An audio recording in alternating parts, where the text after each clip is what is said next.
एकाक्र मेला चारि जुग हेले नथिला सत्य त्रेता द्वापर कली कलीर शेष समय एकाक्र मेला प्रचार प्रसार करा महापुरुष अच्युतानंद दास 600 वर्ष तले मालिका शास्त्र वर्णना करके से विषय आलोचना करिया मन दे शुणा मोर समस्त को अनुरोध। एकाक्र तत्व जानिले ये जीव उद्धार पाइब। ये किए से एकाक्र तत्व संसार को देवे से कथा टी आलोचना करवा। कलि जुगे सार ब्रह्म एकाक्षर भकतंक गंठी धन भकतंक गंठी धन कलि जुगे सार ब्रह्म एकाक्षर भकतंक गंठी धन भकतंक गंठी धन सब पर सार कति अवतार सब पर कति अवतार स्वयं जगन्नाथ स्वयं जगन्नाथ स्वयं जगन्नाथ कलि जुग सार ब्रह्म एकाक्षर भकतंक गंठी धन भकतंक गंठी धन सब पर सार कलि अवतार सब पर कलि अवतार स्वयं जगन्नाथ स्वयं जगन्नाथ स्वयं जगन्नाथ महापुरुष कौन कहले जे कलि जुगे सार हेले ब्रह्म एकाक्षर ब्रह्म जे से गोटे अक्षर आता पता कहीं पाई ना कि ब्रह्म को कहीं जानती ना कि चिन्हती ना किंतु सी जो प्रकाशित होती से गोटे अक्षर प्रकाशित होती सी भक्त मान गंठीधन साधारण लोक कौन बा बुझे सी भक्त मान गंठीधन और सी कलिजुगे सार रूप महापुरुष वर्णना कर कहीं सी सर्वपर सारा कल्कि अवतार जिते अवतार आम पृथ्वी पक्षर होती प्रभु 10 अवतार कथा अच्छी 24 अवतार कथा अच्छी 32 अवतार कथा प्रभु अवतार होती ये सर्व जिते अवतार भितर सर्वश्रेष्ठ अवतार है कल्कि अवतार सी किए से स्वयं जगन्नाथ जहाँ को ब्रह्म शब्द जहाँ पाखे लगी सी जगन्नाथ महाप्रभु जी आमर श्रीक्षेत्र मौड़मणि सी बस बर्तमान कल्कि अवतार हो मानव शरीर लीला कर किए ना ब्रह्म एकाक्षर ब्रह्म एकाक्षर कहुए से गोटे अक्षर से जगन्नाथ बलभद्र सुभद्रा सुदर्शन सिंहासन से गोटे जगह बस किंतु से गोटे अक्षर आम तत्व जानिले आम बुझीपर से कौन आम मेला बड़े पढ़ले कौन पढ़ले ना जो जगन्नाथ मूर्ति चारि जुगे गुप्त भेद करी गुरु जगन्नाथ भेद करी गुरु भेद करी गुरु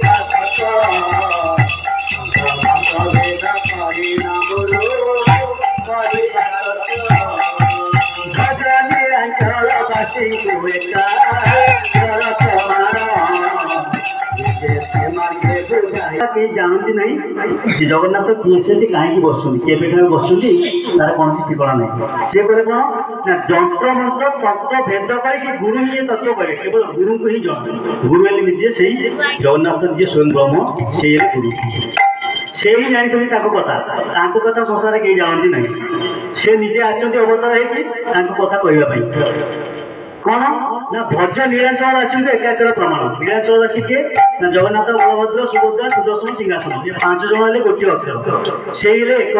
अक्षर एकाक्षर बोली कहुए सी 5 जन मिसिकी गोटे ब्रह्म होती महापुरुष वर्णना कर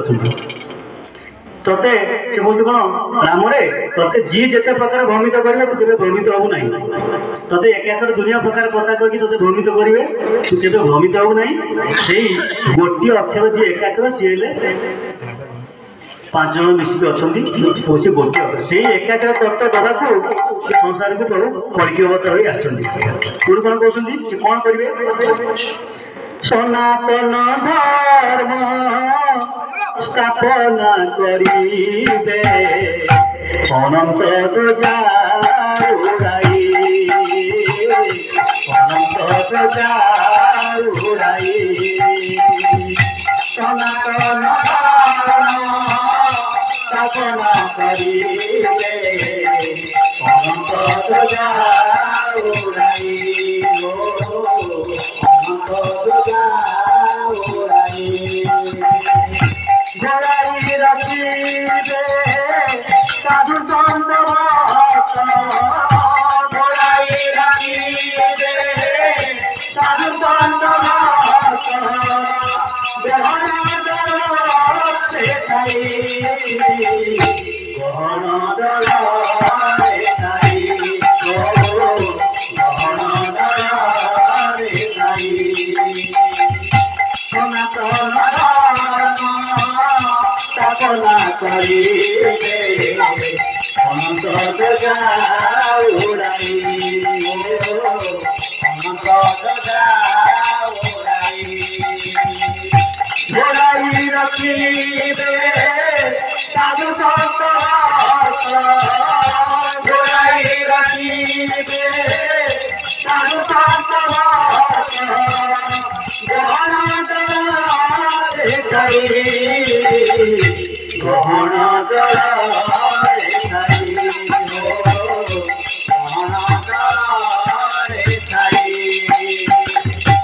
कौन करेंगे से ना सनातन धर्म को स्थापना करेंगे सनातन धर्म ये सृष्टिर आद्य धर्म एवं से धर्म जी धर्म सी हेल्ले सनातन से हेल्ले ब्रह्म तांकरी धर्म को स्थापना आसी करेंगे किए ना जी कल्कि अवतार आसुँच कहीं सनातन धर्म आज विलीन घटी समस्ते अन्याय अनीति मार्ग में गति कर मनरे धर्मर भावना ना तेणुक धर्मर विलीन घटिले प्रभु अवतार होकर आसते कथा आम जाचे बर्तमान सनातन धर्मर परिणति कहले न सरे तेणुक प्रभु निजे अवतार होकर धर्म को स्थापना करने संकेत कौन थी ना अनंत ध्वजा उड़ाई ये कहते जोड़ी जानू कल्कि अवतार बोलिकी गोटे सिंबल थी ना अनंत ध्वजा जमी आम गोटे अनंत ध्वजा ये उड़ेचे गणदल प्रोग्राम थी आम नीलाचल मंडल माध्यम गोटे अनंत ध्वजा उड़ाई कार्यक्रम कर कौन करेंगे ना घोड़ाई रखिए साधु सन्त भक्त जेते जो मैंने भक्त विष्णु भक्त जो मैंने साधु सन्त मान को आजिकल अन्याय अनीति सब घोषणा पड़ी तेणुक रक्षा करने केमती ना एकाक्षर तत्व संसार को देखी गहन दल से थे गहन दल थी एकाक्षर तत्व संसार को दे भक्त मान को उद्धार करेंगे पुणी कौन कहते गहन जे दल अपारु अपार छामुरे से ही बाँचबे हो छामुरे से ही बाँचबे गहन जे दल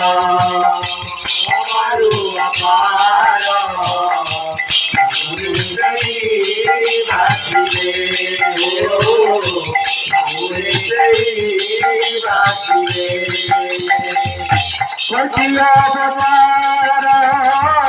অতি অঘোর প্রতি অবতার অতি অঘোর দুষ্টদের বিনাশিবে দুষ্ট সেই বিনাশিবে দুষ্ট সেই বিনাশিবে গহর যে কথারু অপার সামুরে সেই বাঁচিবে ও সামুরে সেই বাঁচিবে কটিয়া অবতার কটিয়া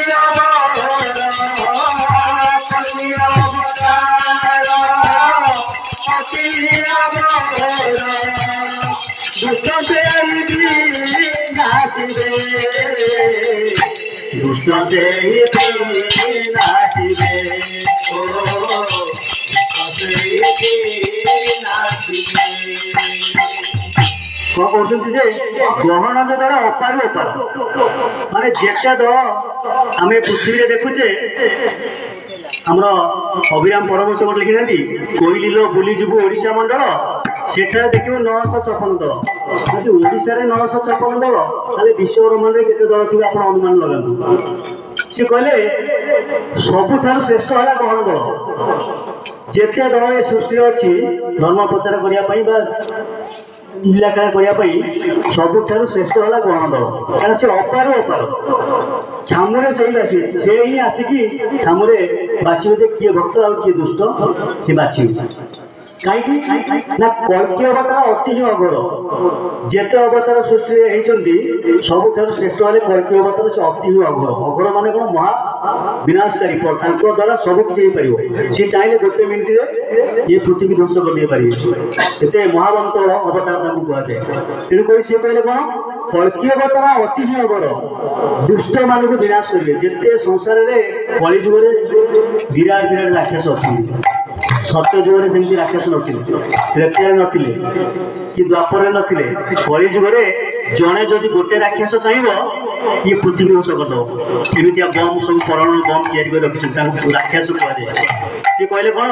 ସେଇ ଦୁଷ୍ଟମାନଙ୍କୁ ବିନାଶ କରିବା ପାଇଁ ପ୍ରଭୁ ଅବତାର ହେଇକି ଆସିଛନ୍ତି ସିଏ ମନରେ ପାଞ୍ଚିଛନ୍ତି ଯେ ମୁଁ ହେଲି ଶ୍ରେଷ୍ଠ ମୋ ରାଜ୍ୟ ବା ମୋ ଦେଶରେ ମୁଁ ହେଲି ଶ୍ରେଷ୍ଠ ସେଇମାନଙ୍କୁ ବିନାଶ କରିବା ପାଇଁ ପ୍ରଭୁ ଆସିଛନ୍ତି ସେଥିପାଇଁ କହିଲା ଅତି ହିଁ ଅଘୋର ଅବତାର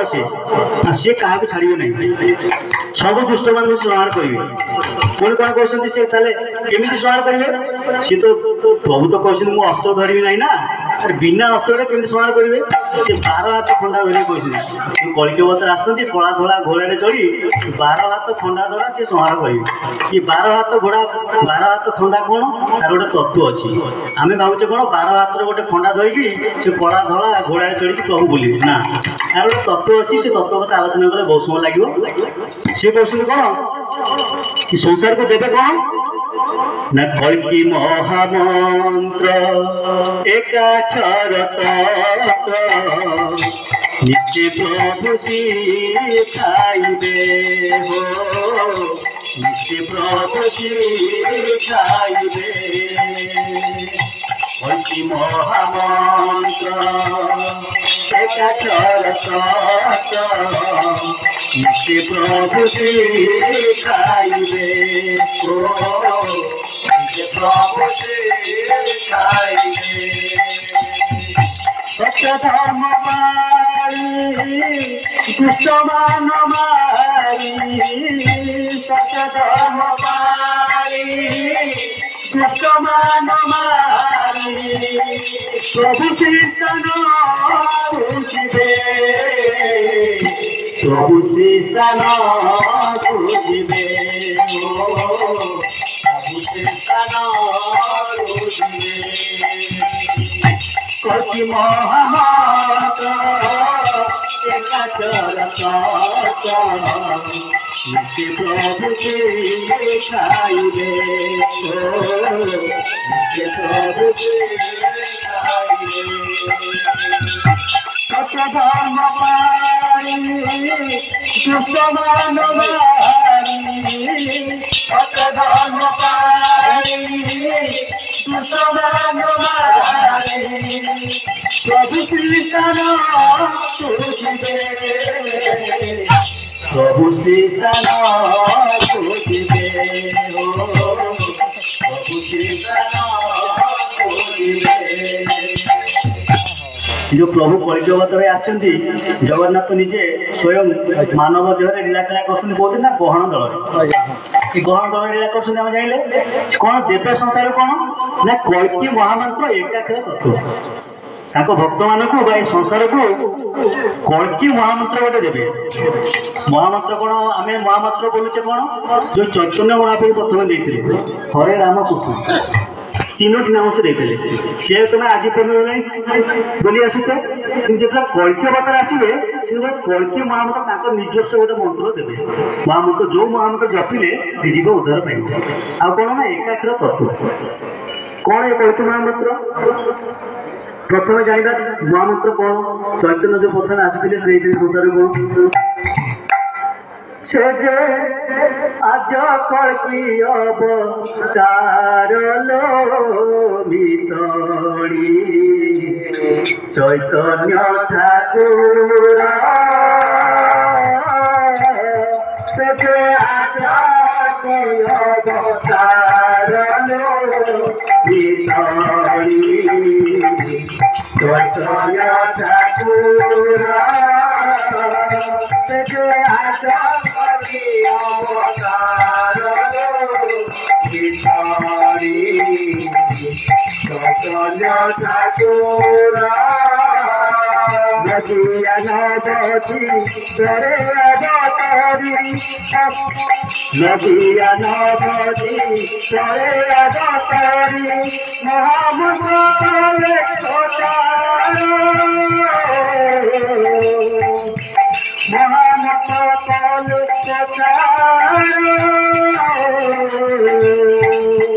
हरे राम कृष्ण तिनी नाम देले हरे राम कृष्ण तिनी नाम देले दुख कले आउ तेरो भिखारी चैतन्य ठाकुर तेरे आज कल्कि अवतार लो भिखारी चैतन्य ठाकुर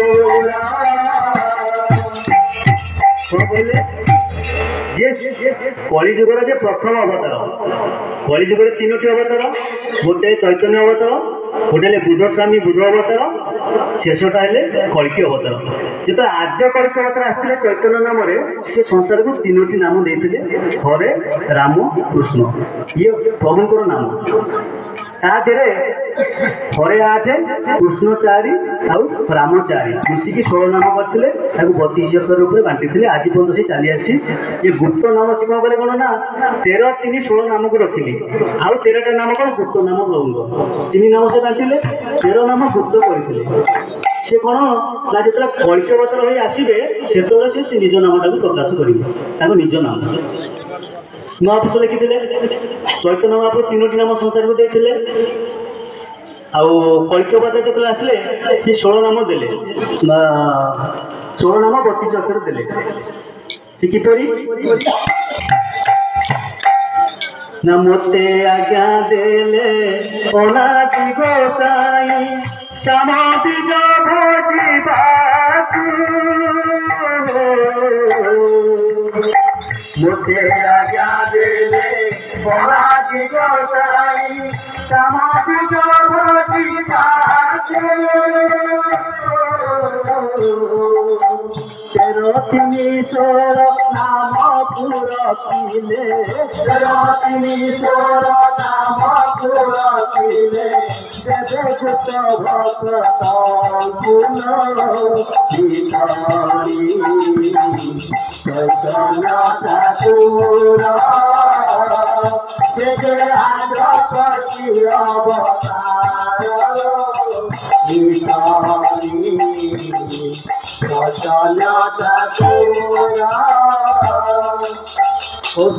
चैतन्य महाप्रभु कौशल कौन ना मत अनादिकर आज्ञा थिला तो तीनोटी नाम संसार को दबू कहीं कलिर जो प्रथम करी ଲୋକଙ୍କର ମନରେ ସେତେ ଦୁଷ୍ଟ ଭାବନା ନଥିଲା। ମାନେ ଲୋକମାନେ ସେତେବେଳେ 100 ବର୍ଷ ବଞ୍ଚୁଥିଲେ। ସନ୍ଧ୍ୟାବେଳେ ଭାଗବତ ଟୁଙ୍ଗରେ ବସିକି ଭାଗବତ ପଢ଼ୁଥିଲେ ନା ନାଇଁ, ଟିକେ ମାନେ ଧର୍ମ ପ୍ରତି ବିଶ୍ୱାସ ଥିଲା। ଯେତେବେଳେ ଶେଷ ହେଇଗଲା, କଳିଯୁଗ ଶେଷ ହେଇଗଲା, ଲୋକ ସେ ଧର୍ମ ଫର୍ମ କିଛି ଆଉ ମାନିଲେନି। ମୁଁ କହିଲେ ମୁଁ ହେଲି ବଡ଼, ମୋ ଠାରୁ ସଂସାରରେ କେହି ବଡ଼ ନାହିଁ, ମୁଁ ପଣ ବାହାରି ପଡ଼ିଲି। ଏବଂ ସେ କେବଳ ପଇସା ପଛରେ ଗୋଡ଼େଇଲେ। ଆଜି ଧର୍ମର ବିଲୀନ ହେବାର କାରଣ ହେଲା କେବଳ ପଇସା। ପଇସା ପାଇଁ ଦରକାର ପଡ଼ିଲେ ମର୍ଡର ମଧ୍ୟ କରିଦେଉଛନ୍ତି। ତେଣୁକରି ସିଏ କହିଥିଲେ କ'ଣ, ଯିଏ